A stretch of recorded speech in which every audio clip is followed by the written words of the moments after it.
સુરતમાં ખાણ ખનીજ વિભાગના લાંચિયા અધિકારી પર તવાઈ બોલાવવામાં આવી છે। અમદાવાદ એસીબીએ કલાસવંત અધિકારી નરેશ જાનીનો ફ્લેટ સીલ કર્યો છે। ફ્લેટ પર નોટિસ મારી એસીબીએ સીલ કર્યો છે। નરેશ જાનીએ ભાઠા વિસ્તારમાં રેતી ખનનની રોયલ્ટી પરમિટ માટે માંગી હતી લાંચ, ત્યારે નરેશ જાનીના કહેવા પર વચેટિયા કપિલ પ્રજાપતિએ સ્વીકારી હતી લાંચ। રૂપિયા 2 લાખની લાંચ લેતા વચેટિયાને એસીબીએ ઝડપ્યો હતો। લાંચિયો અધિકારી નરેશ જાની હાલ ફરાર છે। અમારા સંવાદદાતા શૈલેષ જોડાયા છે લાઈવ વધુ વિગતો સાથે। શૈલેષ, જણાવશો કે જે પ્રકારની વિગતો સામે આવી રહી છે, ખાણ ખનીજ વિભાગના લાંચિયા અધિકારી પર તવાઈ બોલાવવામાં આવી છે, શું છે વધુ વિગતો?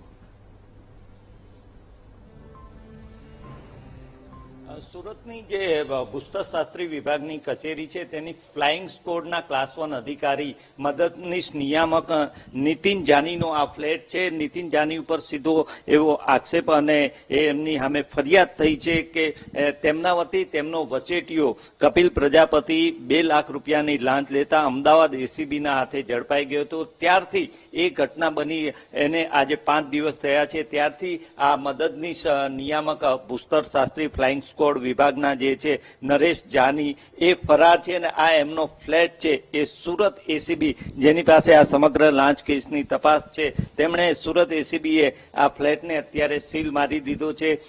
સૂત્રોની વાત માનીએ તો આ નરેશ જાની અહીંયા છેલ્લા 1-1.5 વર્ષથી રહે છે। તેમની માલિકીનો આ ફ્લેટ હોવાનું કહેવાય છે। તેમના પત્નીનું નામ પણ નીચે ફ્લેટમાં લખાયેલું છે અને અહીંયા તે મળી આવ્યા નથી, એટલે માટે એસીબીએ અહીંયા આ ફ્લેટ સીલ કર્યો છે અને સીધી સ્પષ્ટ સૂચના પણ લખી છે કે નરેશ એમ જાની આપના વિરુદ્ધમાં એસીબીમાં ફરિયાદ નોંધાઈ છે અને આ મકાનની ઝડપી લેવી ખૂબ જ જરૂરી છે, પરંતુ તે બંધ હાલતમાં છે, તેથી તેને સીલ મારવામાં આવે છે અને એસીબીની પરવાનગી વગર, એમની હાજરી વગર આ સીલ ખોલવું નહીં તેવું સ્પષ્ટપણે જણાવવામાં આવ્યું છે।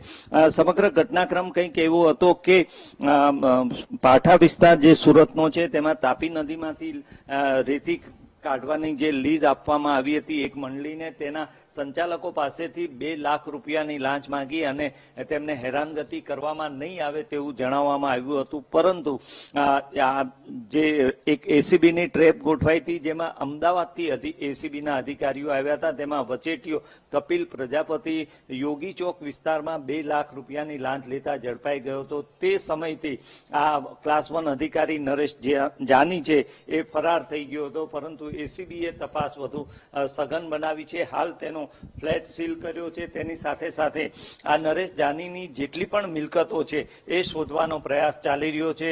1 વર્ષ અગાઉ આ નરેશ જાની ભરૂચમાં ફરજ બજાવતો હતો, ત્યાં તેને કોઈ આવા કારનામા કર્યા છે કે પછી બીજી મિલકતો વસાવી છે કે કેમ, એ સમગ્ર દિશામાં હાલ સુરત એસીબીએ તપાસ શરૂ કરી છે। જી બિલકુલ શૈલેષ, તમામ માહિતી બદલ આભાર।